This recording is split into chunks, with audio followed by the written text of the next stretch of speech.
करा दयाळा तुमचा अनुग्रह लादलो पावन झालो चराचरी खेची देवा पै मागत चरण सेवा कन्नीत वास द्यावा पंढरीचा सदा संग हरिदासांचा प्रस्तुत प्राप्त स्थळी प्राप्त प्रसंगी कीर्तनरूपी सेवे करता घेतलेला भंग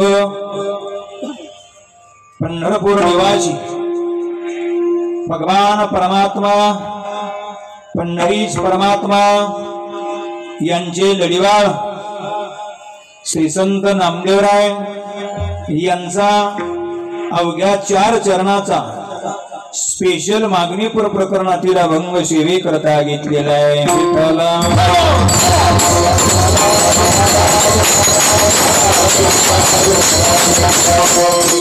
या अभंगाद्वारे श्री संत नामदेवराय तुम्हाला सामान्य जीवाला मागणीचा प्रकार भगवान परमात्म्याकडे काय मागावं आणि काय मागू नये याचा निर्देश करतायत। भगवान परमात्म्याच्या दारामध्ये जाऊन श्री संत नामदेवराय भगवंताला विनंती करतायत, मागणी मागतायत। देवा, मी तुझ्या दारात उभा आहे, मागण्या करता उभा आहे, पण संसारातलं कदापि मागण्या करता नाहीये। देवा, हेची देवा पै मागतोय पण काय मागतोय उत्तरार्धात सांगताय नामदेवराय चरण सेवा अखंडित चरण सेवा घडावी मला। बर, ती चरण सेवा घडावी कुठं? नामदेवराय म्हणताय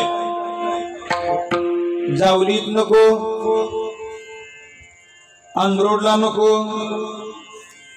मिरड्यात नको, पाचवडला तर अजिबात नको, मिरगाव मध्ये मुळीच नको, मग इथं सुद्धा नाही, जोरगावला, मठदेवाडीला, कांबळेश्वरला, मग चरण सेवा कुठं घडू दे? नामदेवराय बोलताय वास द्यावा पंढरीचा, पंढरपूर मध्ये मला वास मिळू दे। आणि कोणाच्या संगतीमध्ये?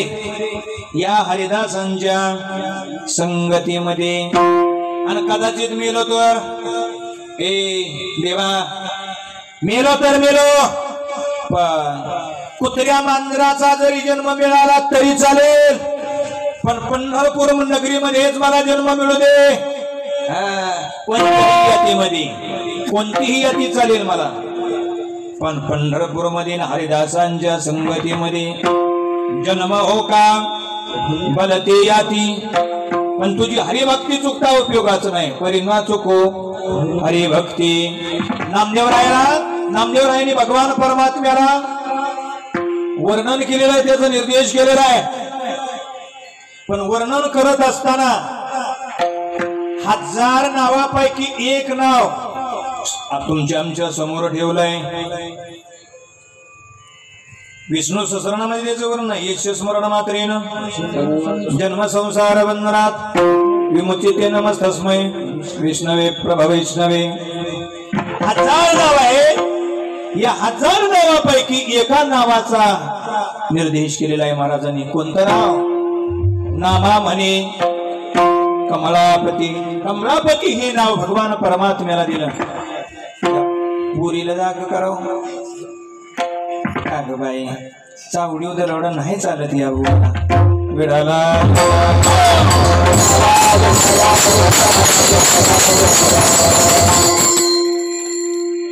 अजून प्रस्तावना नाही ना? मी वारकरी संप्रदायाचं कीर्तन करणार आहे, त्यामुळे माझी प्रस्तावना पुरेपूर असते। नामदेवराय वर्णन करत असताना विष्णू सहस्रनामापैकी एका नावाचा उल्लेख केलाय। नामा म्हणे कमलापती, हेच द्यावे पुढता पुढती, वास द्यावा पंढरीचा सदा संग हरिदासांचा। अभंगाचा सरळ अर्थ विठ्ठल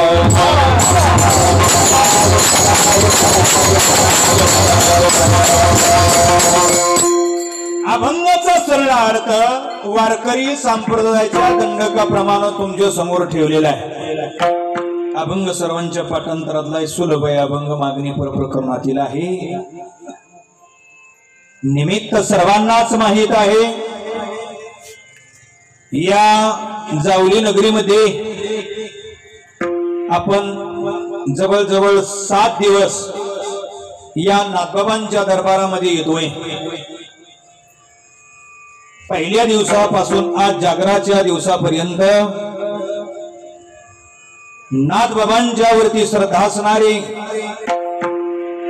सर्व भक्त मंडळी इथं आवर्जून उपस्थित राहत आहेत. आणि आज भगवान परमात्म्याकडे मागावं लागतं. पहिला दिवस नामपर, संतपर, स्थितीपर, करुणापर, उपदेशपर आणि आज देवाकडे मागायचं.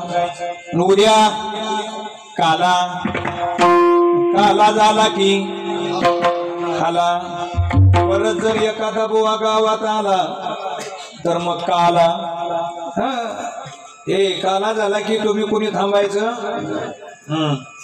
हे आजचं मागणीपर प्रकरणातला अतिशय गोड अभंग आहे आणि चिंतन त्याच अभंगावरती आपल्याला करायचे.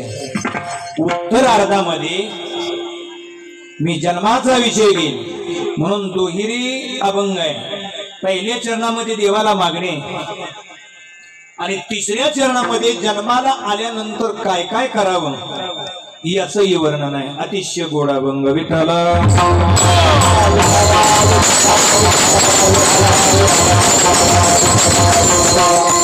सर्वच गुणी जनमंडळी या ठिकाणी उपस्थित आहेत.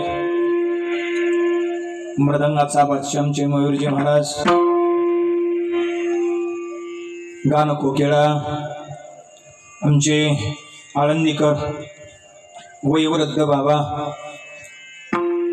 उत्तमजी महाराज सूर्यवंशी, त्याचबरोबर हनुमंत महाराज, सिद्धेश्वर महाराज, माऊली महाराज, शास्त्रीजी महाराज, कुंभारजी महाराज, सुभाना पलीकड योगेश भैया, अंश पलीकड टिंगील वगैरे ते बोपरनाना वगैरे सर्व विणकऱ्यांच्या पर्यंत ते सर्व गुणीजन मंडळी या ठिकाणी उपस्थित आहे. उद्धव प्रल्हादासारखे टाळकरी, अर्जुनासारखे राग रागिने गाणारी मंडळे, इंद्रासारखे मृदंग म्हणे, नारदासारखे विणकरी, तुम्ही देवा समान सर्व श्रोत वर्ग जनकासारखे आहात.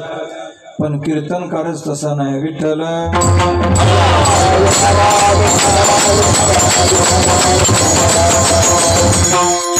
हो, सिस्टीम अतिशय सुंदर आमच्या खोमणे साहेबांचे. आणि युट्यूबला जो चॅनल आहे श्रीराम चॅनल माझ्या समोर आहे. आमचे शेलार मामा ही सुंदर अशी युट्यूबची सेवा देत आहेत. त्यांचंही अभिनंदन आहे. सर्व श्रोतवर्गांना वंदन, नागबाबाला वंदन आणि कीर्तनाला सुरुवात.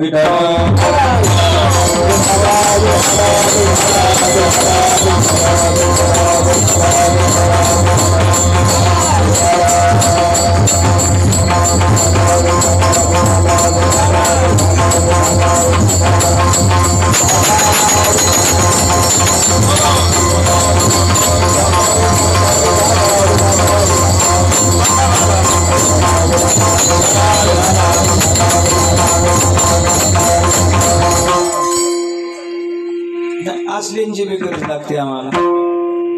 अधून मधून तेवढे 200 रुपये मिळत.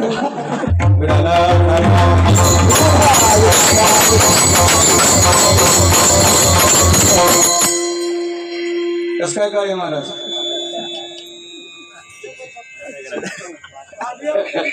पाचवडकर मिरगावकर मंडळी आवर्जून उपस्थित. बसा बाबा, चांगला आहे. धन्यवाद. अभंग जर घेतले लिहिलेला आहे तो श्री संत नामदेवरायांचा आहे. मागणी पर प्रकरणातील अभंग आहे. देवाकडे मागावं म्हणतायत महाराज. मागण्याचा प्रकार भिन्न आहे. जीवानं जीवाकडे मागू नये, जीवानं जडाकडे मागू नये. जीवानं जर जीवाकडे जर मागितलं त्याचा उद्धार नाही, जीवानं जर जडाकडे मागितलं तरीही त्याचा उद्धार नाही. मग जीवानं देवाकडे जर मागितलं तर देव त्याचा उद्धार करणार आहे. जीव जीवाचा काय उद्धार करेल? पण आज आपण जीव जीवाकडे जातोय, जीव जीवाचा उद्धार करू शकत नाही. आणि आपण देवाकडे जातो, पण जे सारभूत देव आहेत ते पाठीमागं ठेवतो. नको ते देवाच्या पाठीमागं लागतो. आता देव आहेत तरी किती? देव आहेत तरी किती? 33 कोटी देवच्या मुंडा, अष्टकोटी भैरवरी. 33 कोटी देवच्या मुंडा, अष्टकोटी भैरवरी.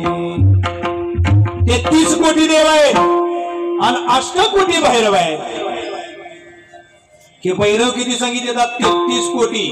याच्या बदले 33 आहेत आणि अष्टकोटी मधलं 8 आहेत. राजनंदिनी 33 आणि 8 किती ग बाई?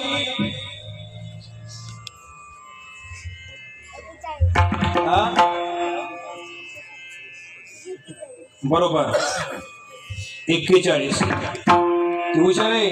पावली सुद्धा अतिशय सुंदर खेळते आणि जास्त सगळ्यात हसायला तिला लागतं. 33 कोटी देवच्या मुंडा, अष्टकोटी भैरवरी. 33 कोटी देवच्या मुंडा, अष्टकोटी भैरवरी. 33 आणि 8 41 हे देव आहेत. त्याचं रूप केलं कोटीमध्ये, पण याचं प्रकार सांगितलं म्हणून 33 आणि 8 41 देव आहेत. बर ठीक आहे. आता आपण त्याच केलेलं आहे काय? काहींना तयार केलं, काय तयार झाले आणि काहींना आणलं. आता त्याच्यातील नागबाबांना आज जन्माला आणावं लागतंय, देवाला आणावं लागतं बरं का. आणि येला रूप बोले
आणि याला रूपाबळी करून इकडे हरिदासाचं कळ बाजूला करून देवाला आणावं लागते. आपण नागबाबांना 12 वाजता जन्माला आणणार आहोत. काहींना आणावं लागतं, काही येत असतात. आता याच्यामध्ये वर्ग आहे. तुम्हा आम्हा जीवाला जन्माला यावं लागतं, केलेलं कर्म भोगावं लागतं आणि एक ना एक दिवस मरावं लागतं. संत महात्मे त्यांच्या मनाहून येतात, त्यांच्या मनाहून जातात. मात्र देवाला आणावं लागतं. त्याच्यात काय देव होतात? आणि काय आपण बळच देव करतो, सार देव बाजूला ठेवून कशा कशाच करतो. शिळ्या तांब्याचे बाहुले केले,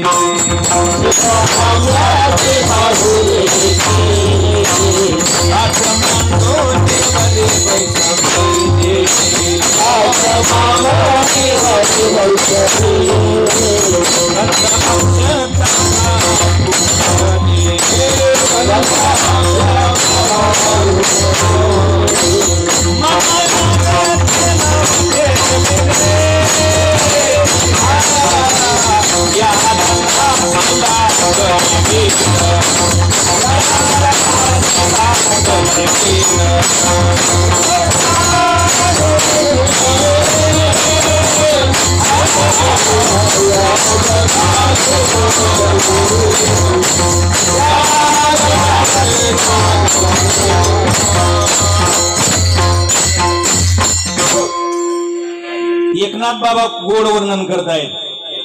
देव तुम्ही आम्ही 33 आणि 41 बाजूला ठेवून बरंच तयार केलं. तर त्याच्यात कोणतं केलं ती एकनाथ महाराजांनी या अभंगात सांगितलं. शिळ्या तांब्याचे बाहुले केले, शिळतांब शिळतांब. तांब्याच्या दुकानात गेला ना, तांब्याच्या म्हणजे आडनावाच्या तांब्याच्या नाही, तांब्याच्या दुकानात गेल्यानंतर भांडी तयार करून जी शिल्लक त्याच्यातला थोडा थोडा राहिलेला भाग तो एकत्रित काढायचा, त्याला म्हटलं शिळ आणि तांब. शिळ्या तांब्याचा बाहुला केला आणि त्याला केलं काय तुम्ही आम्ही जीवानं. शिळ्या तांब्याचा बाहुला केला, पाठ मांडून वरी बैसविला. पाठ आहे पाठ, आणि त्या पाठावरती तो बाहुला केला आणि त्याच्यावरती बसवला. पाठ मांडून वरी बैसविला आणि पुढे केलं काय, गंध अक्षुदाचा कोलीला, त्याला गंध लावला.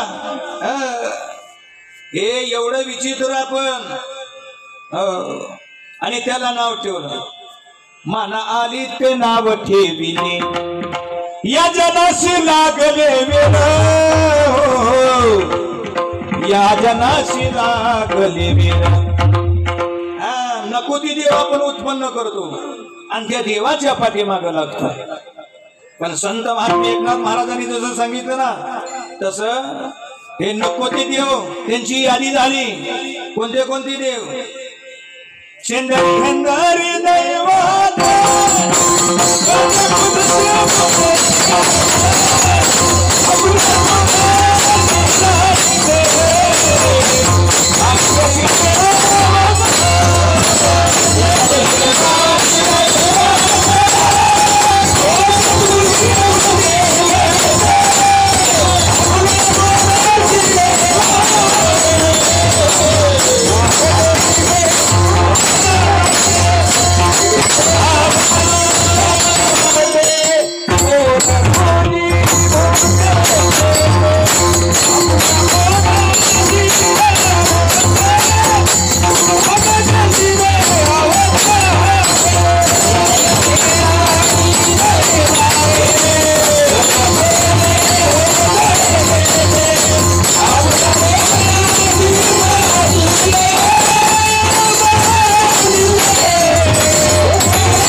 दैवते करती पूजती भूती किती, आपल्या पोटा शिरले मागते सुखे अवदान. ही शेंदरी हेंदरी दैवत आहे आणि त्याच्या पाठीमागे लागतो. यांना आपला उद्धार नाही. उद्धार असणारा फक्त भगवान परमात्मा, पंढरीचे भगवान परमात्मा आहे. इंद्र जरी असेल, इंद्र सुद्धा तुमचा आमचा उद्धार करू शकत नाही. त्याला सुद्धा तपश्चर्या करावी लागते आणि तप करून यज्ञ करून इंद्राची गादी बळकवता येते. पण तिथं जर काशी नीट नाही केली तर त्याला सुद्धा मृत्यू लोकांमध्ये येऊन पडावं लागतंय का? जर पुण्याचा क्षय जर झाला ना चालत नाही इथं. तुका म्हणे जाती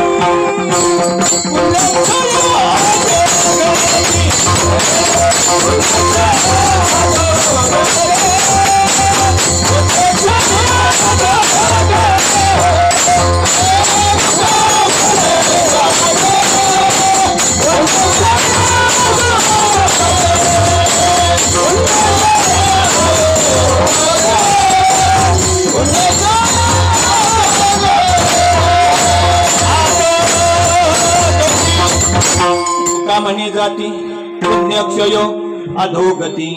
अधोगती झाली की परत मग पुण्याची पावटी शास्त्री महाराज सवे इंद्रपणाची उटी उतरे येऊ लागते माघारी मृत्यू लोका.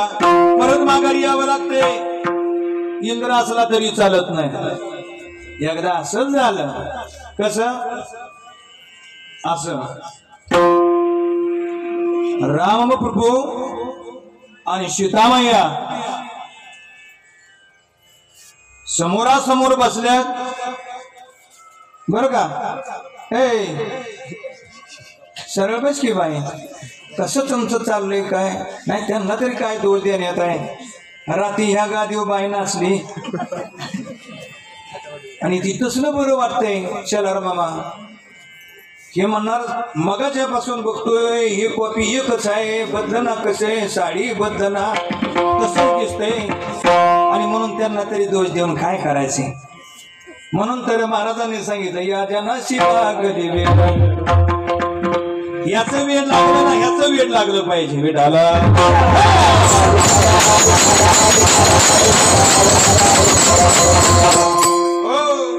काय सांगा महाराज. राम प्रभूला सीतामाईनं जेवण समोर ताट ठेवलेलं आहे आणि राम प्रभू जेवण जेवतायत. जेवण करत असताना राम प्रभू एकदम हसले. राम प्रभू हसले. विनाकारण जर कोणी जवळपास नसताना जर हसलं विनाकारण हसलं तर त्याला काय म्हणतात विजय हा वेड. हुशार आहे वेड वेड म्हणतात ना. तसं सीतामय्या म्हणते प्रभूजी स्वामी मालक का हसता. हसाय काय झालं. मी जेवण तुम्हाला वाढलेलं आहे, तुम्ही जेवता आहात, मी एका बाजूला बसलेला आहे, जवळपास कोणी नाही, तुम्ही हसता का. राम प्रभू म्हणले सीते ए सीते सीते. सीता म्हणले मला चांगलं ऐकू येतं एकदा बोलत जावं. अगं तुला हसण्याचं कारण समजणार नाही का बरं. तुम्ही हसला का सांगा मला. आणि रामप्रभू म्हणतायत सीते समोर बघते ना बाबळीचं झाड आहे. होय बाबळीच्या झाडाखाली मुंगळा आहेत. सीतामय्या म्हणली होय. मग ते बघ ना त्या मुंगळ्याच्या पाठीवरती एक मुंगळा बसलेला आहे आणि तो मुंगळा पाठीवरती बसून निघालेला आहे आणि म्हणून मला हसू आलं. त्याच्यात काय नवल आहे. सीता म्हणते रामप्रभूंना त्याच्यात नवल काय आहे. रामप्रभू म्हणलं त्याच्यात नवल आहे म्हणून तर मला हसू आलंय. काय त्या बाबळीच्या झाडाखाली जी मुंगळा आहे आणि एका मुंगळ्याच्या पाठीवरती दुसरा मुंगळा बसून जो निघालेला आहे ना तो आहे इंद्र. होय मग त्या मुंगळ्याच्या पाठीवर कस काय बसला. हे पुण्याचा क्षय झाला म्हणून तर महाराजांनी प्रमाण दिलं ना. तुका म्हणे जाती पुण्यक्षय अधोगती. पुण्याचा क्षय झाला आणि तो इंद्र मुंगळ्याच्या जन्माला गेला. कोण तो इंद्र मुंगळ्याच्या जन्माला गेला. त्याला पहिले स्वर्गामध्ये ऐरावतावरती बसायची सवय. मग मुंगळ्याच्या जन्माला गेल्यावर सुद्धा त्याला वाटतंय ना आपल्याला तिथं ऐरावत होता, तिथं कोणाच्या तरी पाठीवर तरी बसावं, आणि म्हणून तो इंद्र मुंगळ्याच्या जन्माला गेला, त्याला ऐरावतावरती बसायची सोय म्हणून आता खाली नाही, त्या मुंगळ्याच्या पाठीवरती बसून निघालाय, म्हणून मला हसू येते.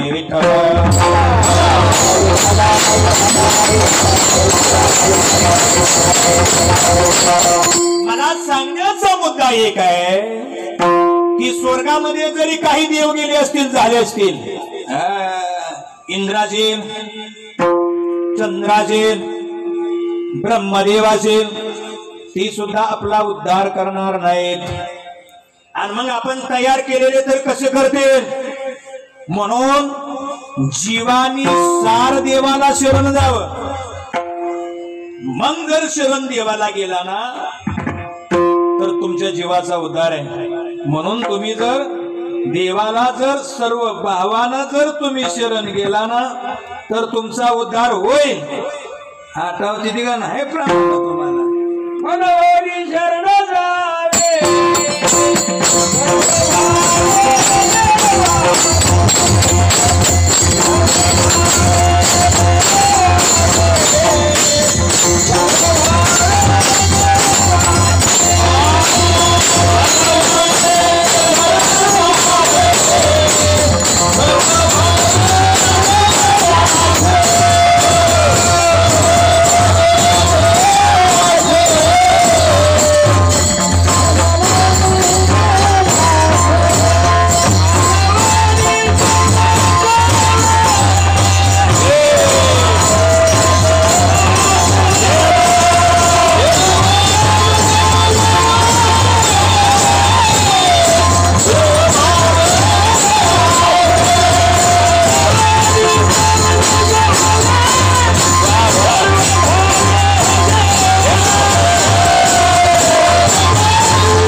जावे. सर्व भावे देवाची, सर्व भावानं देवाला शरण जावं. सारभूत देव असतील ते, धर्मानं जे मानलेलं असतील ते, तयार केलेलं झालेलं त्या देवाच्या माग लागून आपला उद्धार होणार नाही. म्हणून जीवानी देवाला शरण जावं, जीवानी जीवाला शरण जाऊ नये. मग नवरा असेल ना, मालक असेल ना, पती असेल ना, तो भगवान परमात्मा आपला पती आहे. सर्व भावानं देवाला शरण गेलं तो मनोरथ पूर्ण करेल. व्यावहारिक जर पती असेल ना, तो जीव जीवाचा उद्धार करू शकत नाही. तो मागल ते देईल, मागल ते देईल. सांगतो उदाहरण व्यवहारातलं भजन करा विठ्ठल.